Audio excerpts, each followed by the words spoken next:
फौजी की बीवी का करवा चौथ। निर्मला रसोई में खाना बना रही होती है। वहीं उसके पति सुरेंद्र सिंह हॉल में बैठे हुए अखबार पढ़ रहे होते हैं। निर्मला बार बार रसोई में झांकते हुए दरवाजे की तरफ देख रही होती है। निर्मला जी, आपके बार बार दरवाजे पर देखने से आपका बेटा बॉर्डर छोड़कर कल की जगह आज ही घर तो नहीं आ जाएगा ना? निर्मला और सुरेंद्र की एक ही संतान है, जो है फौजी रणजीत सिंह, जो साल में एक बार अपने घर लौटता है। अपने बेटे के आने की खुशी में निर्मला हर माँ की तरह सब कुछ अपने बेटे की पसंद का बनाती है। तभी फौजियों की एक जिप्सी दरवाजे के बाहर तक उसे छोड़ जाती है। तभी अपने बेटे को देख निर्मला की आंखों में खुशी के आंसू भर आते हैं। प्रणाम माँ, कैसे हो? अपने बेटे से दूर होकर भला एक माँ कैसी हो सकती है? साल भर में तो सिर्फ एक बार घर लौटता है और कभी कभी तो साल में भी नहीं आता। इस बार मैं तेरी शादी करा के ही भेजूंगी। फिर तो माँ के लिए नहीं तो बीवी के लिए तो करवा चौथ पर घर आएगा। अगले दिन वो रणजीत को लेकर लड़की देखने के लिए हरीश नाथ के घर आते हैं। जी नमस्ते, आइए बैठिए ना यशोदा जी। संध्या बिटिया को ले आइए। संध्या सर नीचे किए पलके झुकाए उनके सामने आकर दोनों के पैर छूती है और हिचकिचाते हुए उन्हें चाय नाश्ता परोसती है। और अब बारी रंजीत की आती है। जी, शक्कर कितनी डालूं? जी बस 2 चम्मच। संध्या हल्की सी नजर उठाकर रंजीत को देखती है। 6 फुट कद और हट्टे कट्टे शरीर के साथ चौड़े कंधे उसके फौजी होने के परिचय के लिए काफी था। संध्या रंजीत को पहली नजर में देखते ही उसको अपना दिल दे बैठती है। भाई साहब, हमारी तरफ से ये रिश्ता पक्का है। हमारे फौजी बेटे को आपकी संध्या भा गई है। यशोदा जी, सबका मुंह तो मीठा कराइए। जी अच्छा। थोड़े ही दिनों में शादी की तैयारियां भी शुरू हो जाती है। वहीं जहां संध्या के मन में अपनी शादी के लिए हजारों सपने सज रहे थे, वहीं रंजीत के मन में भी अपनी सुहागरात को लेकर गुदगुदी उठ रही थी। देखते ही देखते शादी का दिन भी आ जाता है और बड़े ही धूमधाम से दोनों की शादी हो जाती है और संध्या एक फौजी की बीवी बन जाती है, जहां वो अपने सुहाग की सेज पर बैठी होती है। तभी फौजी रंजीत कमरे में आता है और घूंघट ओढ़े बैठी संध्या के करीब आता है और घूंघट में बैठी अपनी बीवी की तरफ देखकर गाता है।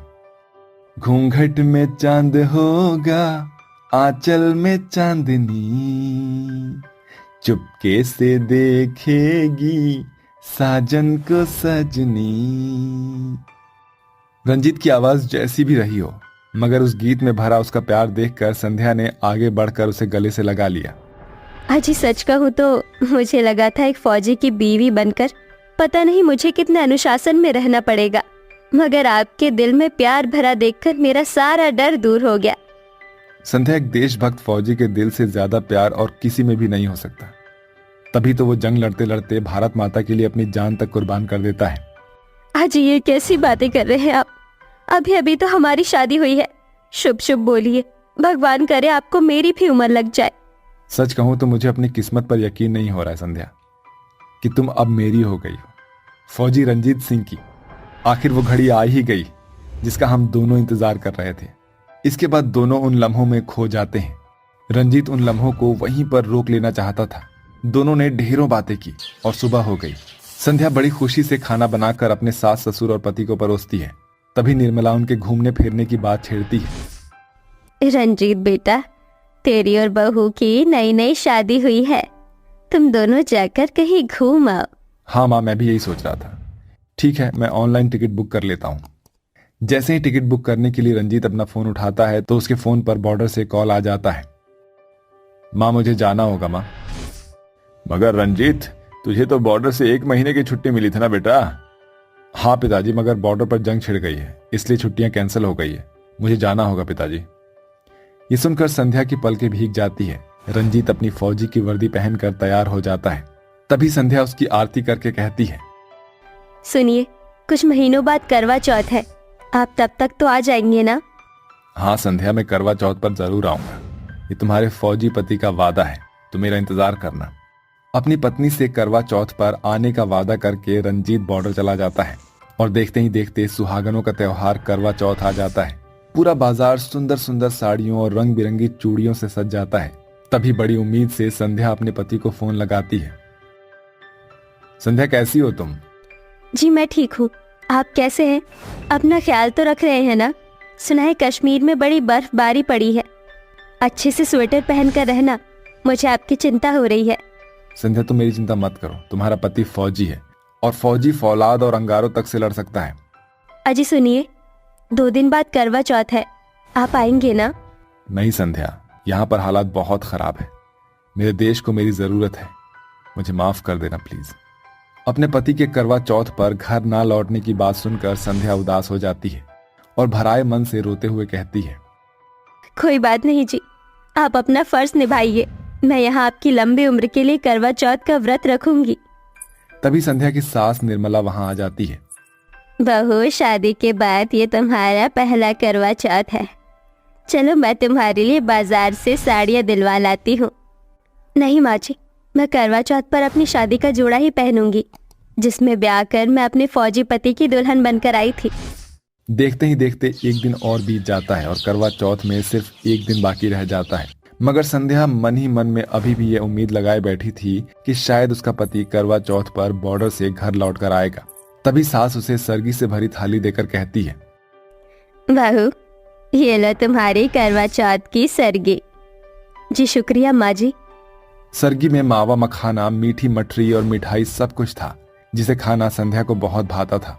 मगर उसका दिल तो जैसे उसके देशभक्त फौजी पति के साथ बॉर्डर पर चला गया था। जैसे तैसे संध्या ने थोड़ी बहुत सरगी खाई और अगले दिन भूखी प्यासी रहकर करवा चौथ का व्रत रखती है। तभी देखते ही देखते दिन बीत जाता है और शाम ढल जाती है। संध्या अपनी शादी का जोड़ा पहनकर अपने पति के नाम 16 श्रृंगार करती है और शीशे में खुद को डबडबाई आंखों से देखते हुए अपने फौजी पति का गाया हुआ गीत फिर से गाती है। घूंघट में चांद होगा, आंचल में चांदनी, चुपके से देखेगी साजन को सजनी। संध्या बहू, करवा चौथ का चांद निकल आया है। संध्या करवा चौथ की थाली सजाकर उसमें अपने फौजी पति की तस्वीर रखकर छत पर आती है, जहां चारों तरफ औरतें सुहाग का जोड़ा पहने खुशी से नाच गा रही होती है।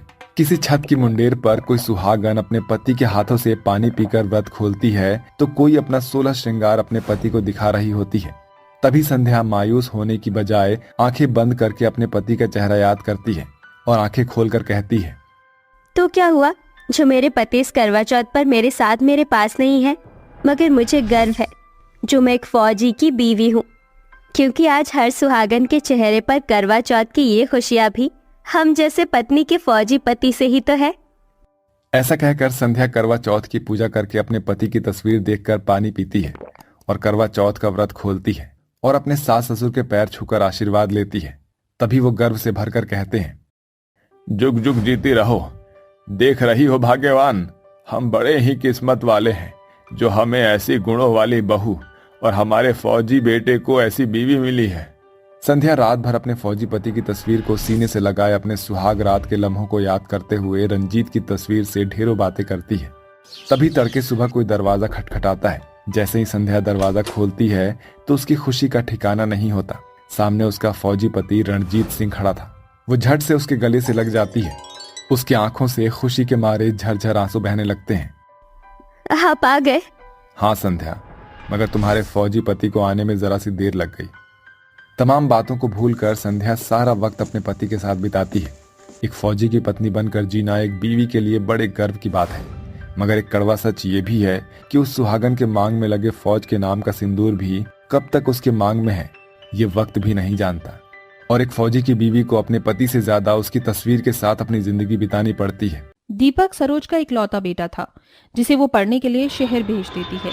शहर में पढ़ने के बाद दीपक इंटरनेशनल कंपनी में काम करने लगता है, जहां एक विदेशी लूलिया नाम की लड़की से उसे मोहब्बत हो जाती है और उसे वो शादी कर लेता है। शाम को लूलिया डिनर बनाकर दीपक को देती है। दीपक, तुम माजी से मेरी मुलाकात कब करवाओगे? क्या तुम्हें उनकी याद नहीं आती है? ऐसी बात नहीं है लुलिया, मुझे माँ की याद आती है, बस काम के चक्कर में जा नहीं पा रहा। लेकिन अब सोच रहा हूँ तुम्हें माँ से मिलवाता ही हूँ। नवरात्रि का मौका आ रहा है, माँ खुश हो जाएगी। और तुम्हारा भी तो मन है कि तुम इंडियन कल्चर से साड़ी पहनो और फेस्टिवल को सेलिब्रेट करो। Right, so when we go? Tomorrow flight. तुम रह लोगी ना गांव में? मेरा घर वहीं है।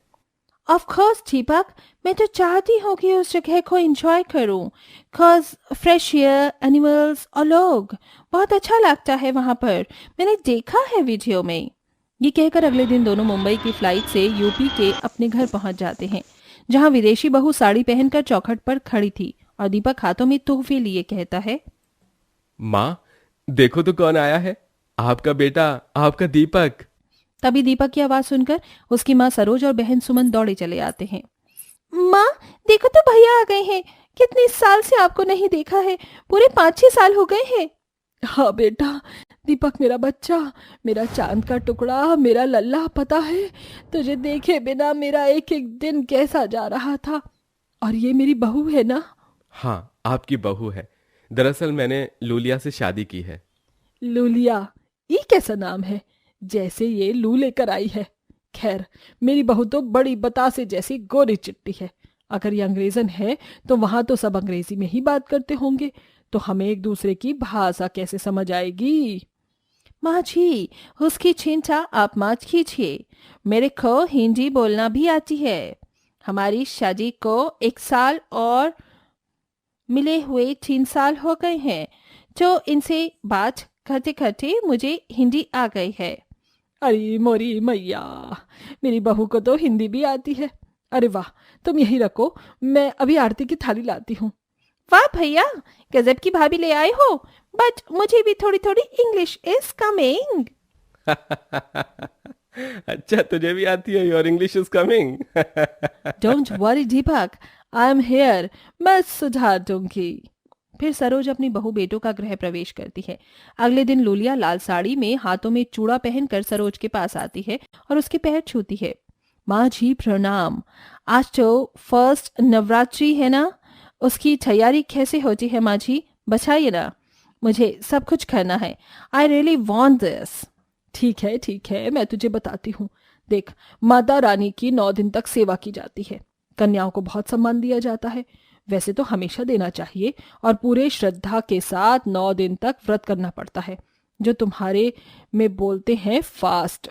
9वें दिन 9 कन्याओं को बिठाकर कंजिका खिलाई जाती है, समझी।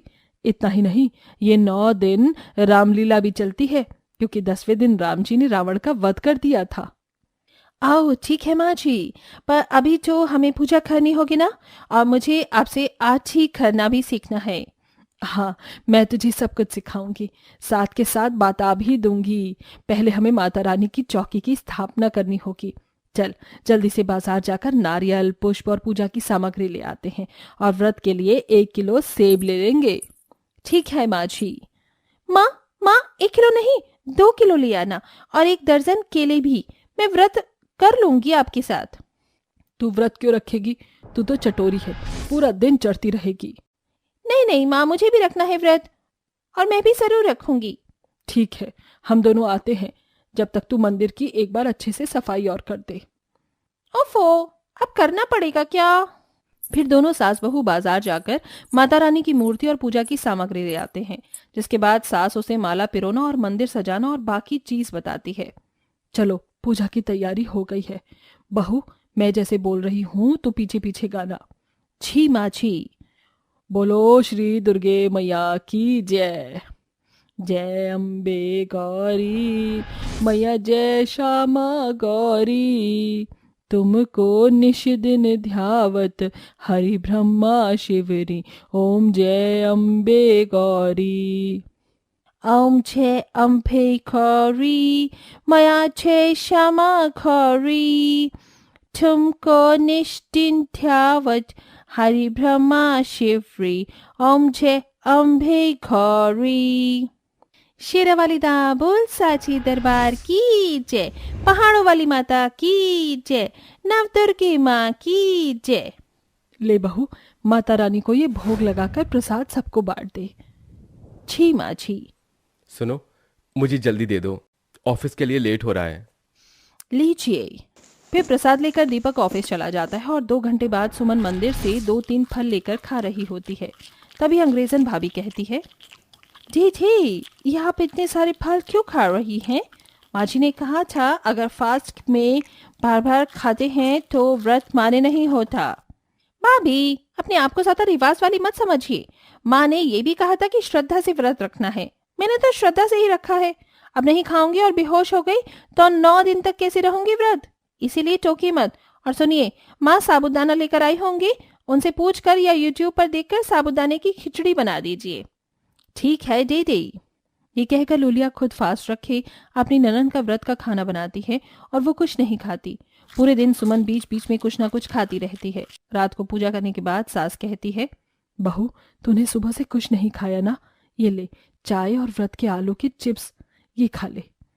माँ जी ये खा सकते हैं?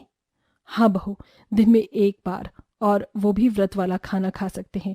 बार बार खाने पर व्रत मान्य नहीं होता है।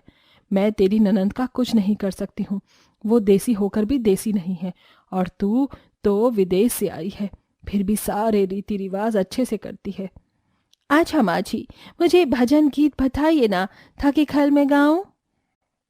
ठीक है बहू, तो सुन। शेर पर सवार होकर आजा शेरा वालिए, सोए हुए भक्तों को जगा दे शेरा वालिए, शेर पर सवार होके आजा शेरा वालिए। अरे वाह माँ जी, मैं भी खाऊंगी। शेर पर सवार होके आजा शेरा वालिए। इस तरह 9 दिन तक सरोज लूलिया को सब कुछ बताती है और बहू पूरे आदर सम्मान तरीके से रीति रिवाज के साथ 9 दिन तक माता रानी की सेवा करती है, प्रसाद बनाती है, पूजा करती है। वहीं ननंद पूरे टाइम व्रत रखने के बाद भी खाना खाती रहती थी और अपनी अंग्रेजन भाभी को परेशान करने के लिए बार बार रसोई में भेजती थी, घर के काम भी करवाती थी। फिर 9वें दिन अंग्रेजन बहू सास के बताए तरीके से 9 कन्याओं के पैर धोकर उनके तिलक करती है, खाना खिलाती है, पैर छूती है। बहू बच्चों की प्लेट से पूरी खत्म हो गई है, और रख दे। जी माँ जी। और सुमन तुझे अकल नहीं है? ये नहीं अपनी भाभी के साथ हाथ बटाते, वो बच्चों के लिए खाना बना रही है, तू कम से कम परोस तो सकती है ना। या वो भी नहीं, क्या फायदा तेरे नवरात्रि के ऐसे व्रत रखने का जब तेरे मन में कोई श्रद्धा नहीं है। तो सीख अपनी भाभी से, अंग्रेजन होने के बाद भी कितने अच्छे से मन से कर रही है, और एक तू है। माँ आपके कहने से मैं काम कर दूंगी, लेकिन जब मैं दिल से ही वो काम नहीं कर रही तो ये तो जबरदस्ती हुई ना। कोई बात नहीं माँ जी, मैं कर रही हूँ। फिर अंग्रेजन बहू बच्चों को खाना परोस देती है और उन्हें तोहफे और कुछ पैसे देती है, जिसके बाद वो अपने घर चले जाते हैं। सुमन फिर से मंदिर में से फल उठाकर खाती है। उसके दुपट्टे में अचानक आग लग जाती है और अंग्रेजन बहू उसके दुपट्टे को बुझाकर उसे बचाती है। दीदी दीदी आप तो है ना, आप ठीक है ना, आपको कुछ हुआ तो नहीं? हाँ हाँ भाभी, मेरी जान बचाने के लिए मैं आपका शुक्रिया करना चाहती हूँ। क्या शुक्रिया? तुमने हरकत की है ना, उसका परिणाम दिया है माता रानी ने तुझे। बस उल्टा बोलना आता है। बेटा जो तू कर रही है ना, माता रानी उससे खुश बिल्कुल नहीं हुई। तूने तो व्रत का मतलब ही बदल दिया। भले ही तू माता रानी के लिए व्रत न रखती, लेकिन 9 दिन नियम से तो रह सकती थी, वो भी नहीं किया तूने, इसीलिए तेरे साथ ऐसा हुआ है। अपनी भाभी से कुछ सीख, उसने कोई कसर नहीं छोड़ी, पूरी भक्ति दिखाई है। आप बिल्कुल ठीक कह रही हैं, मुझसे बहुत बड़ी गलती हो गई है माँ। भाभी, हे माता रानी मुझे क्षमा करना, मैंने सबको उल्टा बोला और कोई काम नहीं किया, लेकिन अगले साल से मैं बिल्कुल भाभी की तरह ही श्रद्धा से नवरात्रि के व्रत रखूंगी और मदद भी करूंगी। देखा माँ जी, आपके प्यार से कहने पर दीदी बिल्कुल समझ गई। अब सब ठीक हो गया है, आइए माता रानी का एक बार आशीर्वाद ले लेते हैं।